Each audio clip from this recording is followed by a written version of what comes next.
The picture is this: standing before an ocean, contemplating, should that boundary be crossed? It's a massive boundary. Is this you taking the risk, or was it your ancestors who crossed? How did they cross? And more importantly, why? Why would you ever leave a place that you know, a place you call home, to cross a huge boundary, to take this huge risk? This is why we study history, to unpack this big question. This is lesson number 1 of 72. Classical Kingdoms is a complete ancient history course to help you answer the big question: why are you here? It's like the first day of school. I've been teaching since the 90s. I would ask kids, why are you here? We study history to find that out, to find out the journey and the courage that was required for your ancestors to bring you to a free place where you're able to watch a lesson like this. I'm Mr. Hull, and this is Ancient History.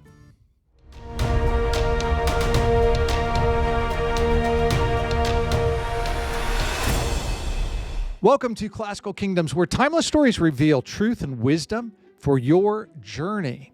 And we think of pioneers as the people who climb unknown mountains and chart new trails. And for your ancestors, they were doing that. They're heroes in your own family.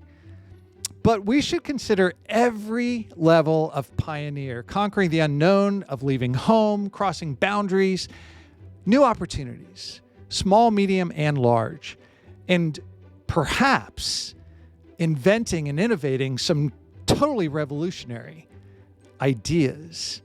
So this is an exploration of the men and women who had the courage to cross a big boundary, not just crossing an ocean on a map or a desert or taking an air flight across, but it's the boundaries of what they knew was allowed, what they considered to be safe, and created new stories, a new roadmap that is now your family legacy and your country's legacy as well. Why are you here? How did you get here? The courage that brought people before you and the founding fathers of this country that had some freedom. And one of those founding fathers has given us a secret weapon of thinking and understanding history. So we're going to learn how to unpack history, how to study it in the classical approach to answer this big question: why are you here? You might be a homeschool student, a teacher. You're trying to experience a classical ancient history course. And maybe you're a history buff and excited about 72 lessons to get you all the way to the finish line to become a philosopher and a history lover. This is lesson 1 in your ancient history course. And we're stepping into this story right now: the courage to cross. And this is the big question: why are you here? It is your journey, and it involves the journey of the past. So in this lesson, first, we will discover the different kinds of boundaries that have been crossed by people in your history and the history of the world. Next, we will reveal the stories of some of those ancient pioneer superstars, crossing frontiers of knowledge, empires, and power. Third, we will uncover how inventors and thinkers built new worlds, not with their hands, but with their minds. Fourth, we will examine the lives of moral champions who had to cross over a boundary that reshaped civilization from the inside out. And fifth, we will use some of the tools of the classical approach and the classical philosopher, including one of our founding fathers, to help make sense of history and to be a history student. And by the end of this episode, we want to make you a classical scholar, a philosopher, and take you one step further in your classical journey. What does it mean to cross a boundary? The boundary doesn't have to be an ocean. It could be like the first day of school. Essentially, we're having the first day of school. It's one of my favorite days to cross the boundary of kids, students, grappling with this big question about why are you here? And you could remember one of your first days where you felt like you're the new kid. You're navigating new hallways, new rules, new friends and social groups. And in a way, that boundary crossing feeling requires courage and decisions about who to trust, what kind of rules to follow, and how do you make that journey? How do you navigate all of this? Boundary crossing and the choices and thinking about what's being left behind in the past. Well, one history lesson that maybe you've learned before is about the Pilgrims. 1620, the Pilgrims of the Mayflower, the journey across the Atlantic Ocean. That was one of our original colonies. Their conflict was not just about land, and the boundary was not just the ocean. It was about how they worshiped God. They were called separatists because they believed their only option was to form a totally new, independent congregation, a church that's separate from the Church of England. That's a dangerous idea. You're starting something totally new. And there were punishments for people with these ideas, fines and imprisonment, even death that has happened many times in history, people going against the power, the authority. So first, they crossed that physical, cultural boundary. They fled England and went for the religious tolerance of the Netherlands in 1608. But new problems arose. Separatists, who were mostly farmers, struggled to make a living. So even more, they feared their children were losing their English identity by adopting Dutch customs. Multiple boundaries, unexpected problems. They now have the ocean in front of them. They decided to cross the Atlantic. They decided to build a totally new society in North America. This huge risk was what they saw was the only way to protect their family, their faith, their culture, and their economic well-being, to have the opportunities of this new colony in Massachusetts. And this story shows us that boundaries aren't necessarily just the lines on the map. And they are thinking about the future. They're thinking about you. Now, in my classroom, I would have asked, how many of you could trace your ancestors back to that story? Who are your ancestors? What do you know about them? And that's my first request to you. In my classroom, I would ask, check with your family members. What are the stories? You're going to have multiple ancestors from different time places, taking a big leap, crossing physical boundaries. But let's check the 4 main boundaries that we're kind of studying here in this lesson. And you could check on these 4 main boundaries when you check in on your ancestors' stories. Physical boundaries would be the first, oceans and mountains and physical walls, perhaps, like the secret annex that imprisoned Anne Frank. A second boundary could be cultural, invisible lines of just customs and feeling comfortable with the language and the religion. And like when the Normans started to impose feudal system on England after defeating the Anglo-Saxons, the Battle of Hastings. Third, there are intellectual boundaries of the mind, frontiers of what we know and understand, crossed over by inventors. Go back to the Greeks, like Archimedes or Gutenberg invented the printing press, which is kind of one of the reasons why I'm here today in front of you. Fourth, there are moral boundaries, rules of conduct, rules of right and wrong that govern a society. So when someone like Susan B. Anthony or Martin Luther challenge what is expected, what is considered moral, opening the way to big changes because it's a big boundary. And so think of the Pilgrims.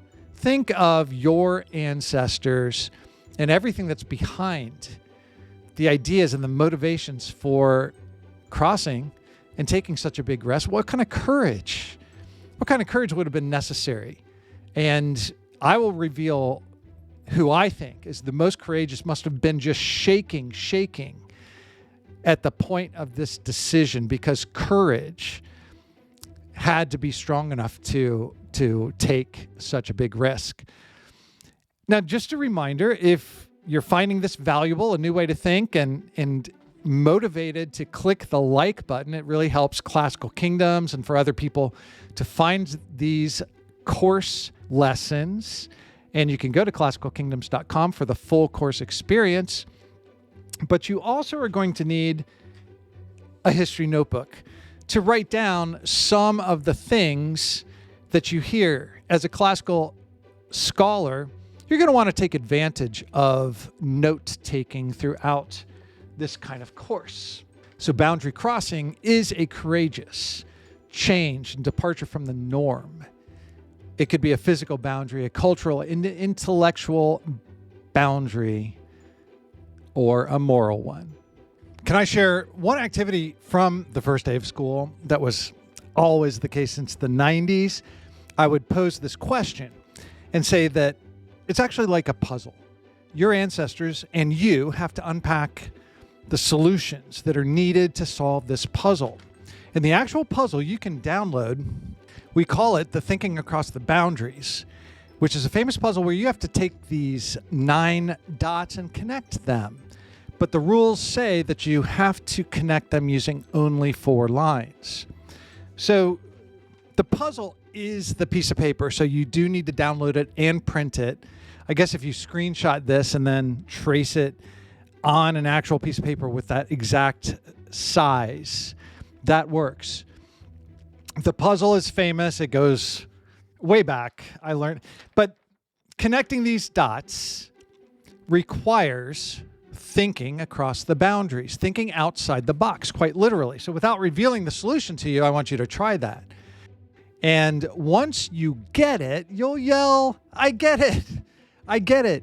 It's like a puzzle that you think can't be solved. It is impossible to take 4 lines and connect those 9 dots. But then it's going to seem easy. When we look back in history, we look at these incredible people, like this first pioneer who sometimes is called the richest person who ever walked the planet. Depends on the price of gold. But pioneers. And looking back in history and studying people like this, we say, oh, well, that looks easy. It just looks easy. And for us to look back at our ancestors, we think, oh, it wasn't that big of a deal for them to come here. But it really is. And solving these puzzles, it's part of the reason why we need to study history so we understand all that goes into it. Well, let's say you are this great King Solomon, who is known to be one of the wealthiest who's ever walked.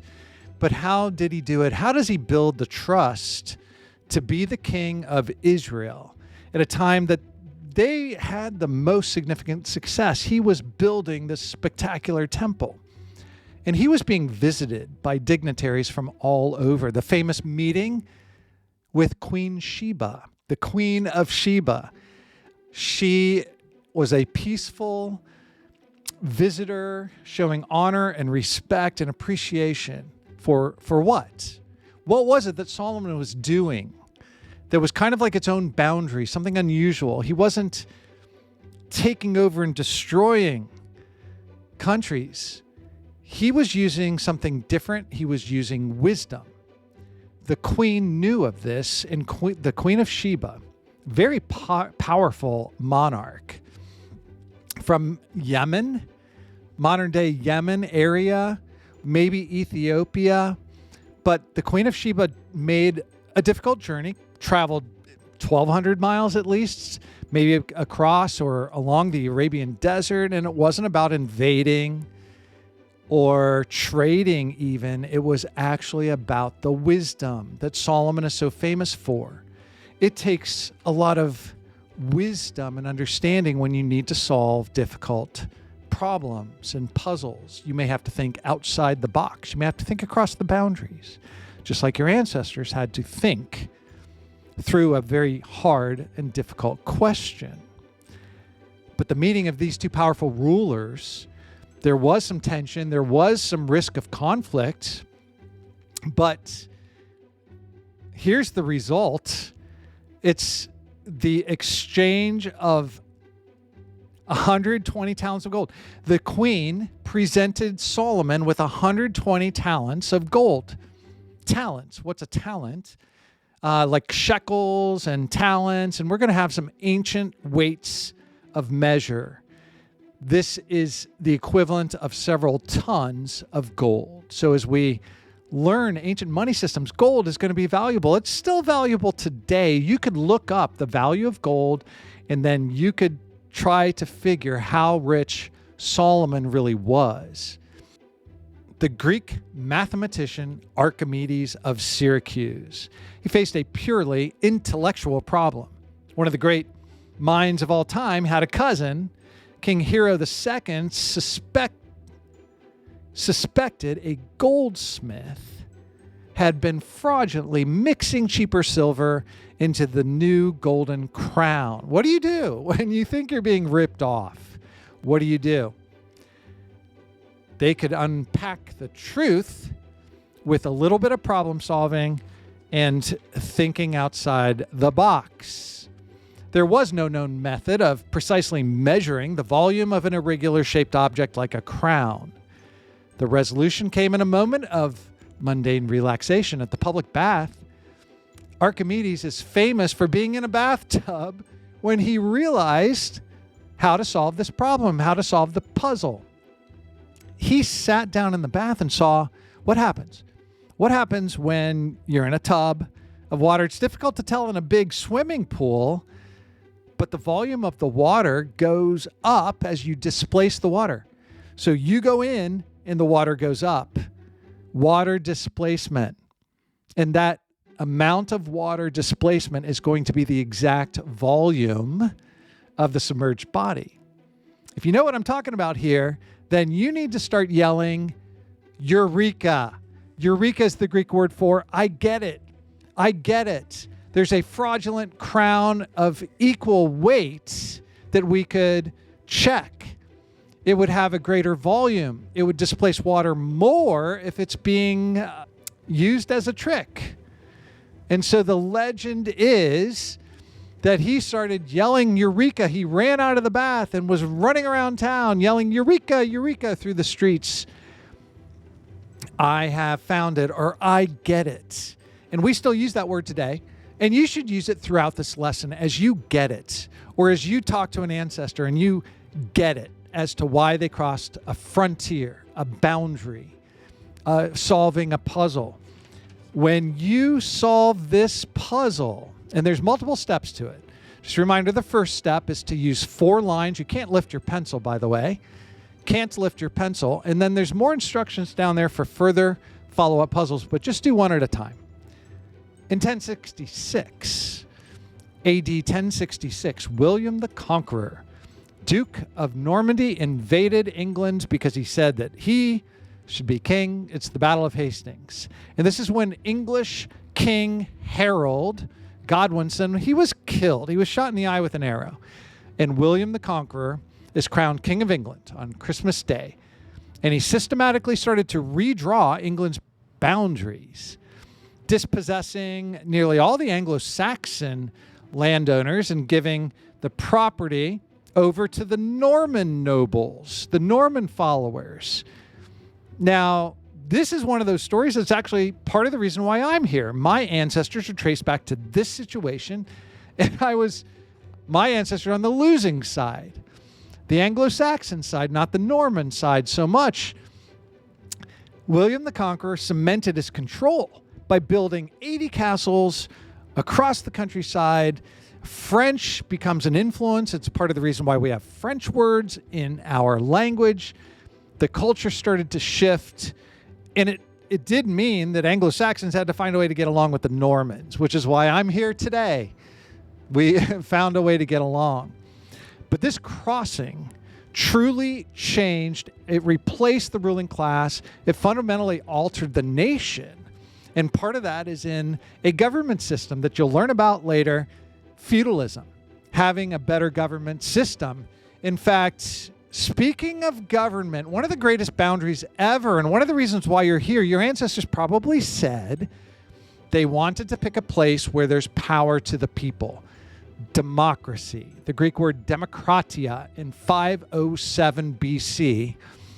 You'll learn the decades, over 100 years of changes and improvements to the government to bring power to the people, rule of the people. Cleisthenes in 507 BC shattered traditional boundaries where certain rulers, certain kings, they had done away with kings for a while, but aristocrats, kind of the ruling elite, were getting pushed out of the way for a power to the people where people participate in the government. It's called democracy, when people are a part of the government.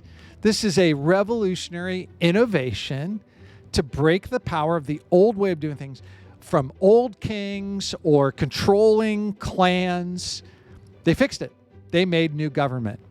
And that is one of the reasons why we're all here in a free country, because democracy showed freedom. It showed self-government. The new democracy is built on the citizens participating in an assembly, the ecclesia. The ecclesia, that assembly was a boundary that was being crossed. And that includes a government body like the Senate that we have. We have the House of Representatives and we have the Senate in the United States of America. And both, you could look to this ancient Greek boundary that was crossed, and you could see both in the ecclesia and the boule. But we're getting a little deep into the weeds already. This is a lesson that you're going to learn later, so don't leave Classical Kingdoms as you learn the real story behind democracy. That's lesson 30. But right now, which do you think is actually harder? Crossing an ocean like one of your ancestors, or changing the way an entire society thinks and does their government?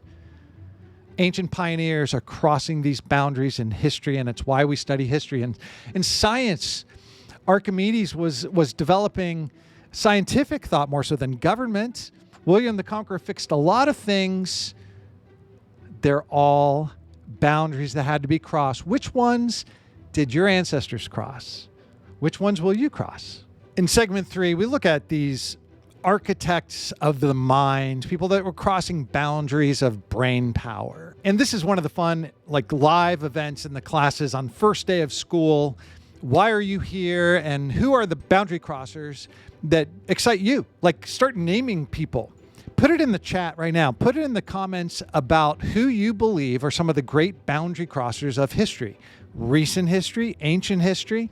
Some of the great pioneers might have never left their hometown, and their journeys are entirely inside their minds, but they've reshaped civilization, fixed problems in the entire world that we still benefit from today, like Pythagoras. Pythagoras, the Pythagorean theorem. He saw triangles and everything, and he mapped out what the rules were in math and in triangles. Right triangles, to be specific, the Pythagorean theorem, and his followers. He had a whole group of people that saw what he was trying to do. And there's a lot of abstract universal principles that they were working on. But the most famous one, of course, is proving. It's the Pythagorean theorem about right triangles. Do you know this? Do you know what right triangles do every single time? A squared plus B squared equals C squared. That's the Pythagorean theorem, that the square of the hypotenuse is equal to the sum of the squares of the other two sides. A squared plus B squared equals C squared. He mapped that out, and there's a right triangle and everything, and now we're deep into the weeds on math. Sorry, this is history class, but that's a revolutionary leap that still matters today.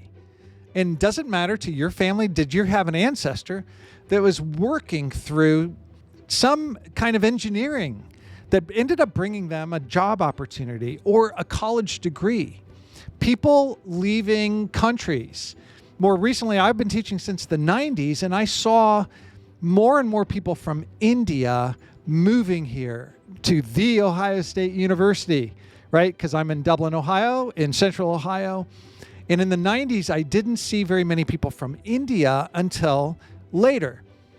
And they were seeking college degrees at The Ohio State University, and then their families end up staying here. Those are boundaries to be crossed because India, Pacific Ocean. And there's a lot of cultural, there's family, they miss home, but they're seeking the opportunities here.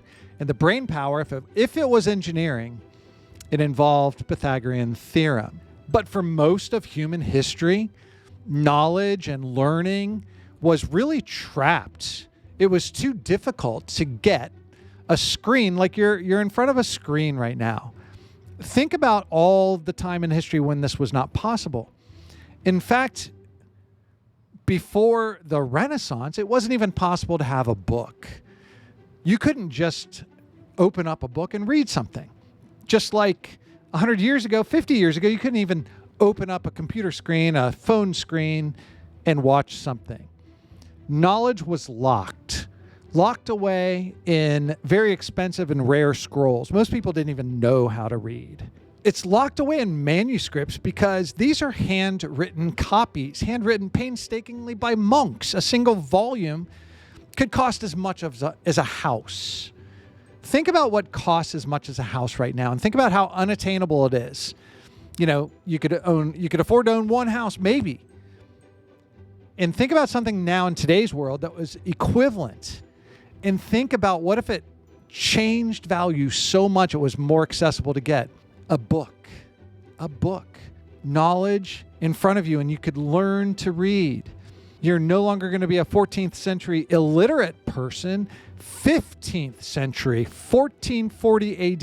In AD 1440, a German goldsmith named Johannes Gutenberg crossed a monumental boundary about what we were just talking about.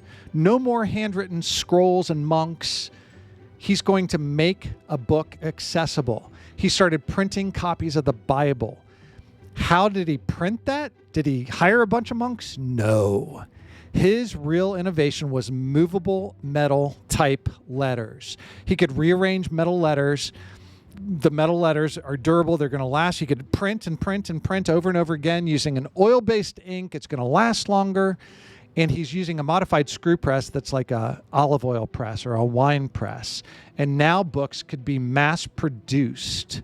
It was estimated that 20 million books are just suddenly invented by the 1500s. Books that people wanted to know what's inside of them. That's a boundary that they had to cross. They had to learn how to read. 100 years after that, 150 million books. Influence of the Bible is going to change religion, going to change people's understanding and their dialogue. There's a flood of accessible information now that's fueled by a dramatic rise in literacy because people want to read. They want to read the Bible. They wanted to read scientific revolution information, change their religions around. This is the Protestant Reformation. All the churches started to change. Skip ahead to somebody that really valued access to information and knowledge. Thomas Edison had an understanding of 6,000 different filaments. He was using natural little strings. A filament is like a little stringy, think of taking your celery stick and ripping off the little tiny thread that's on the outside there. And how did Thomas Edison get so much knowledge? Because Gutenberg had invented the printing press, knowledge was available. And why did I say 6,000 different little filaments, little strings like that? Because he wanted to run electricity through them. He was the first person to find something that would accept a current of electricity and that could burn for 13 hours, not 13 seconds. And what happens while it's kind of burning? It's glowing. Thomas Edison invented the light bulb. And when he discovers a carbonized bamboo filament, who knew? Who knew anything about bamboo filaments? But it was printed in a book, and 1,200 hours of glowing is a lot better than 13 hours. Think about light bulbs, and how Edison's genius extends into our lives still today. And it even goes beyond that, because he didn't just invent light bulbs. Thomas Edison had 1,093 different patents, including the patent for the electric lamp. Pioneer, boundary crosser. Ideas like that are crossing boundaries in our lives and still happening today. Who is the boundary crosser like Thomas Edison in today's world? What kind of inventions are being made? Think about all these ideas of freedom, the opportunity.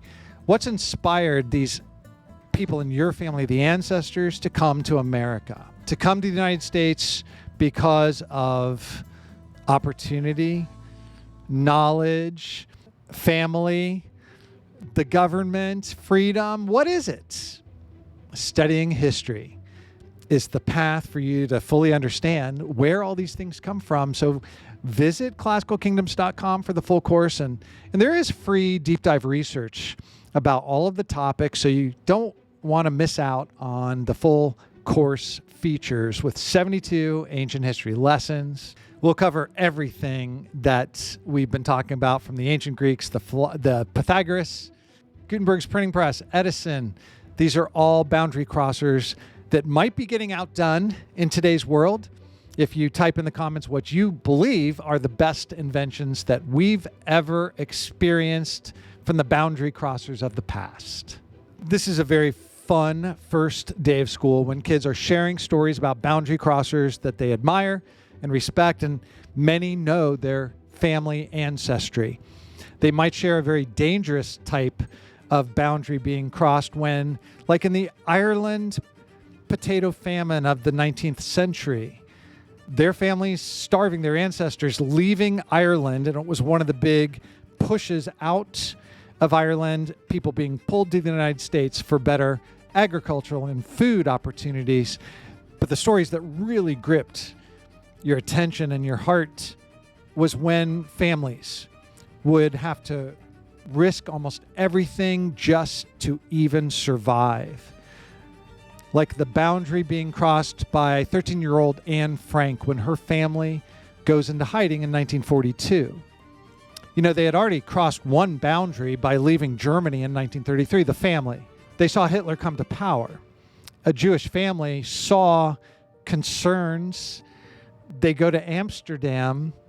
But when the Nazis invaded the refuge in the Netherlands, Amsterdam, the boundaries closed in on them again. And the final trigger for this family in 1942 was when there's a call-up notice.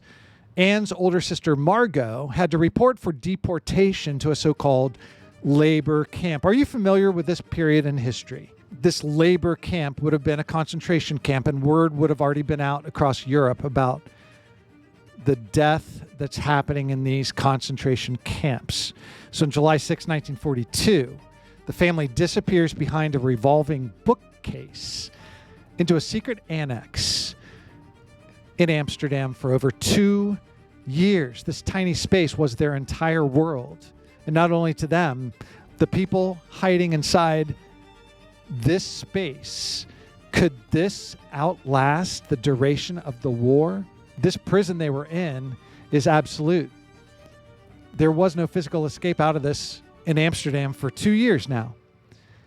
The world outside of them is filled with the hate and the violence of what's happening. Because Jews and other groups being persecuted, they had Star of David on their clothing.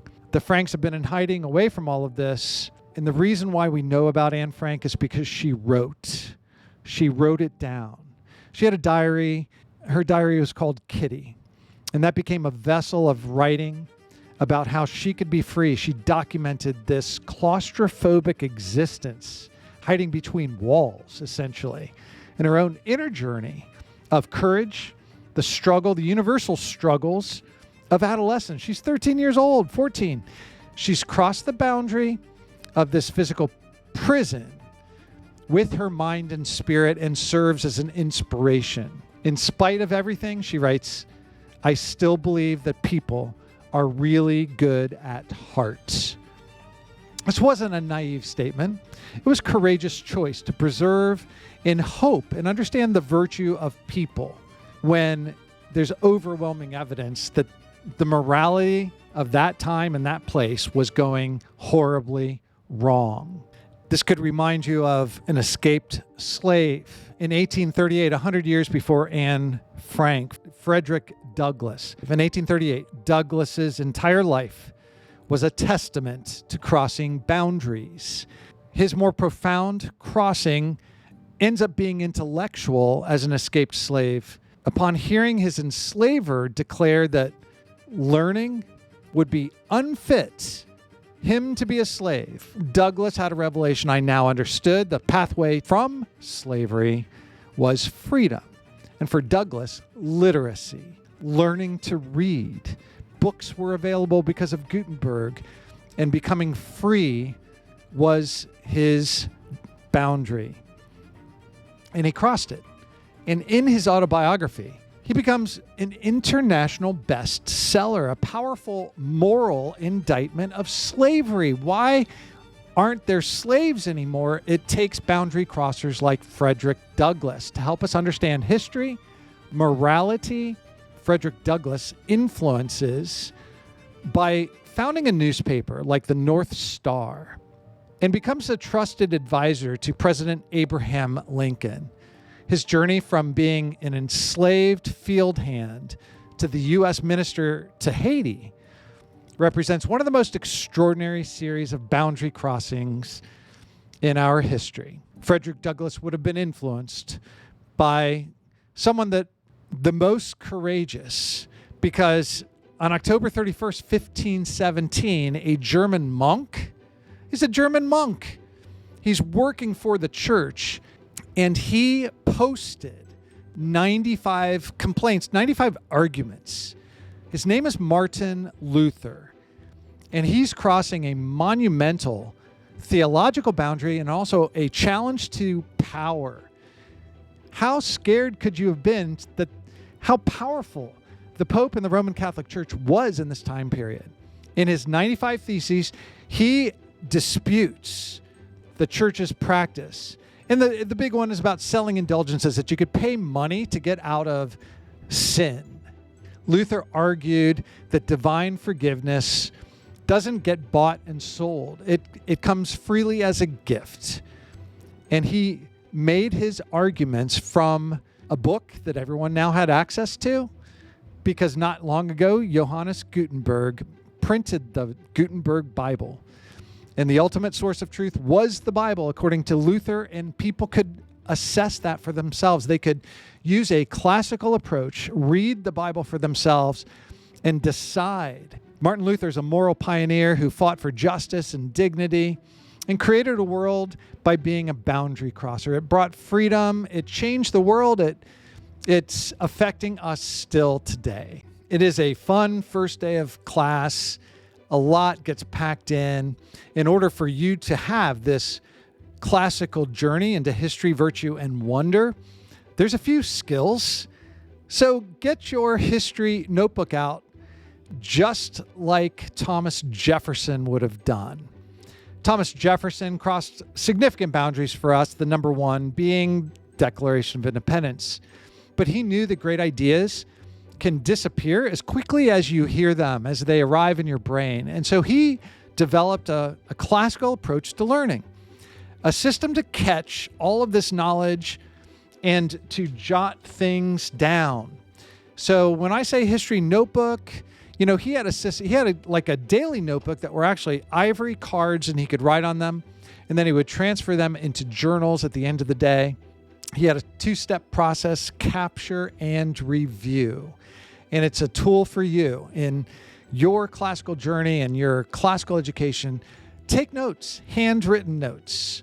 It's a good habit of connecting and having a system to reflect. And then you'll have these notes later in your history notebook. You could refer back to them, especially when it comes to something that's withstood the test of time that you learn about, like Aristotle's golden mean. All these stories we've shared and the boundaries being crossed, the golden mean of Aristotle is kind of like how to understand virtue and what makes one good and virtuous and what would make one bad. He kind of measured two extremes on either end of the golden mean in the middle. Like your courageous ancestors, they could have not had courage, and they could have just sat at home and done nothing and be a coward. Thomas Edison was relentless. He persevered. That's a virtue, perseverance. What about proper ambition? There's proper ambition and there's going overboard. In the story of Adolf Hitler, he was so ambitious. He was really trying to bring back empires of the past. And he was using that as an excuse to take more and more power. And you even see it in the symbols, not the swastika symbol, which was a symbol of peace, actually. You need to know your history so you know that swastika, you kind of hijacked that for peace. But look below that, he had eagles. Those eagles are Roman. He was trying to have so much ambition to bring back the Roman Empire. He was trying to say he was this incredible, to restore the glory of Rome. But you as a classical student, you can understand the proper meaning and proper framework to know when the pursuit of truth and the facts and what people are doing can be weighed as objective good. Who is doing objective good? Your ancestors. They had to consider the pursuit of truth to see the good in what they would do by crossing a boundary and starting a new life for future family members like you. Is that beautiful? The pursuit of truth to see the good and experience the beautiful is part of the classical journey. And it creates human flourishing when you see all this work together. And it's what we see that with Thomas Jefferson's Declaration of Independence. It's like an embodiment of truth, goodness, and the beauty, that we hold these truths to be self-evident. It's the truth about human rights and the pursuit of happiness, human flourishing, experiencing soaring beauty as a result of what your ancestors did to bring you here. Why are you here? Why are you here? Your ancestors. They did something and they understood history. And now, classical kingdoms, we want you to understand history. Understand boundaries that can still be crossed in the future. You can recognize them, and maybe you'll be the boundary crosser that's going to change the world, not just for you, for your family, for everyone. These boundaries can be physical, they can be cultural and intellectual, they can be moral. We've talked about everyone from the diplomacy of Solomon to the insight and Eureka moments of Archimedes and the printed books of Gutenberg and the courage of Douglas and Martin Luther. But none of us would really be here unless one of our ancestors made the choice to come to a free place a long time ago, or maybe just very recently, because your family might have just arrived, or you might have just arrived. Thank you for taking the time to learn something that really matters in all of history, and that literally includes your history and your ancestors. It's some classical truth for your journey, because kingdoms rise and fall, power fades, but virtue endures.